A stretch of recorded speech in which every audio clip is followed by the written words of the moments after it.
এ প্রভুর কোন যজ্ঞ আর যজ্ঞের বিধান কে দিয়েছে? ফিরে মা কথা বলছিস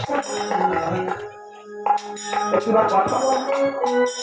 সন্ন্যাসীরা কথা বলে না আর হনুমান মাথাও তোলে না।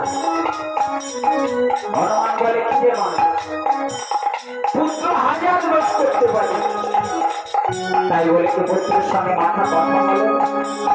কথা বলে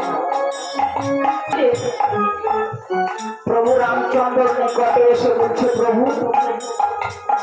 এ তোমার কোন যোগ্য আর যজ্ঞের বিধান তোমাকে কে দিয়েছে?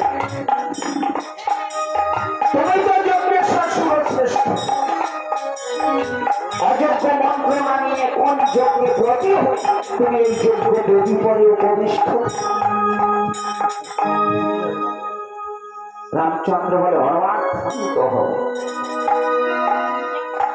আমি স্বয়ং গোলকের হরি, মর্তে আসিয়াছি নররূপে, নরের রীতি নীতি মেনে আমাকে চলতে হবে।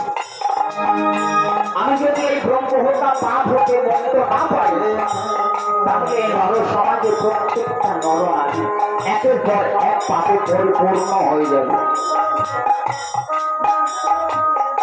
তাই আমাকে এই ব্রহ্মহত্যা পাপ হতে মুক্ত হতে হবে। হনুমান বলে, প্রভু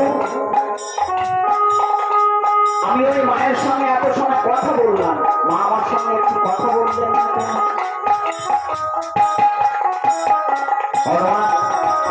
হনুমানের কথা শুনে প্রভু রামচন্দ্র নিরুত্তর হয়ে দাঁড়িয়ে।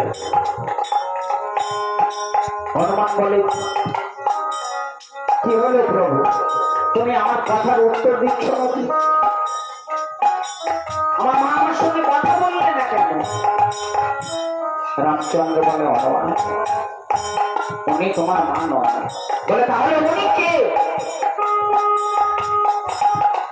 বলছে, উনি হচ্ছে বিশ্বকর্মাকে আহ্বান করে আমি স্বর্ণ দ্বারা স্বর্ণ সীতা নির্মাণ করে রেখেছি সীতার শোক নিবারণের জন্য। বলে, তাহলে আমার মা কোথায়? বলছে, হনুমান তোকে যে আমি বলতে ভুলে গেছি, তোর মাতাকে যে আমি পুনরায় বনবাসে দিয়েছি। কি বললে প্রভু, তুমি আমার মাতাকে বনবাসে দিয়েছ? বলো ভাই, কোন